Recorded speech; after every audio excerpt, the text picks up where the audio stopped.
Hola, bendiciones. Estamos en el Sermón del Monte, Mateo capítulo 5. Dice la palabra de Dios: viendo la multitud subió al monte y sentándose vinieron a él sus discípulos y abriendo su boca les enseñaba diciendo. Y voy a brincar aquí en los versículos hasta donde nos quedamos después del último mensaje. Dice capítulo 5, versículo 17: no penséis que he venido para abrogar la ley o los profetas. No he venido para abrogar, sino para cumplir. Porque de cierto os digo que hasta que pasen el cielo y la tierra, ni una jota ni una tilde pasará de la ley, hasta que todo se haya cumplido. De manera que cualquiera que quebrante uno de estos mandamientos muy pequeños, y así enseña a los hombres muy pequeños, será llamado en el reino de los cielos. Mas cualquiera que los haga y los enseñe, este será llamado grande en el reino de los cielos. Porque os digo que si vuestra justicia no fuere mayor que la de los escribas y fariseos, no entraréis en el reino de los cielos. Esta parte del Sermón del Monte, donde nuestro Señor Jesucristo nos enseña la transición de lo que era la ley mosaica a lo que sería la ley de la gracia, la ley del Nuevo Testamento. Ahora vivimos en el Nuevo Testamento bajo la gracia de Dios, pero es importante lo que recalca o lo que remarca aquí nuestro Señor Jesús con respecto a la ley antigua, con respecto a todo aquello que viene de lo que significa la obediencia a Dios y de la manera en que nosotros, no solamente en el pasado, sino nosotros hoy en día hemos interpretado, o podría decir mal interpretado. Y déjame explicártelo con la escritura lo que estoy tratando de decir, y que nuestro mismo Señor Jesús y después el apóstol Pablo nos va a mostrar. Me gustaría que viéramos aquí en Mateo, en el capítulo 12, un ejemplo de esto que está hablando nuestro Señor, de este paso de la ley antigua, de la ley mosaica a la gracia de Dios. Dice Mateo capítulo 12: en aquel tiempo iba Jesús por los sembrados en un día de reposo, y sus discípulos tuvieron hambre, y comenzaron a arrancar espigas y a comer. Viéndole los fariseos le dijeron: he aquí, tus discípulos hacen lo que no es lícito hacer en el día de reposo. Fíjate, ellos estaban tomando la ley, los fariseos, pero él les dijo: ¿no habéis oído lo que hizo David cuando él y los que con él estaban tuvieron hambre? ¿Cómo entró en la casa de Dios y comió los panes de la proposición, que no les era lícito comer ni a él ni a los que con él estaban, sino solamente a los sacerdotes? ¿O no habéis leído en la ley cómo en el día de reposo los sacerdotes en el templo profanan el día de reposo y son sin culpa?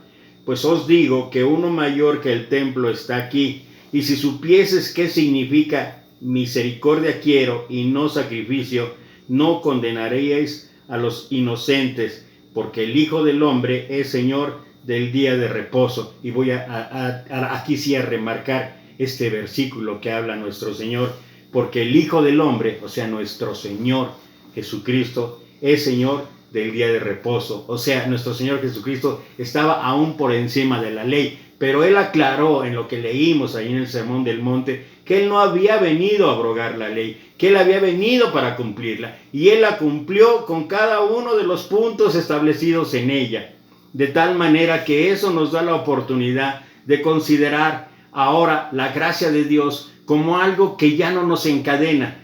Por eso mismo el apóstol Pablo escribió en la segunda carta a los Corintios, en el capítulo 3, mira lo que dice: ¿comenzamos otra vez a recomendarnos a nosotros mismos? ¿O tenemos necesidad, como algunos, de cartas de recomendación para vosotros o de recomendación de vosotros?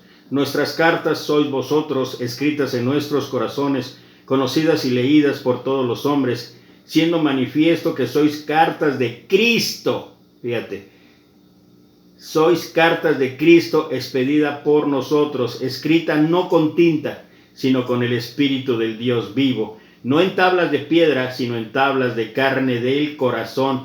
Y tal confianza tenemos mediante Cristo para con Dios, no que seamos competentes por nosotros mismos, para pensar algo como de nosotros mismos, sino que nuestra competencia proviene de Dios, el cual asimismo, nota esto, el cual asimismo nos hizo ministros competentes de un nuevo pacto, es lo que estaba hablando ahí en el Sermón del Monte nuestro Señor, no de la letra, sino del Espíritu, porque la letra mata, mas el Espíritu vivifica.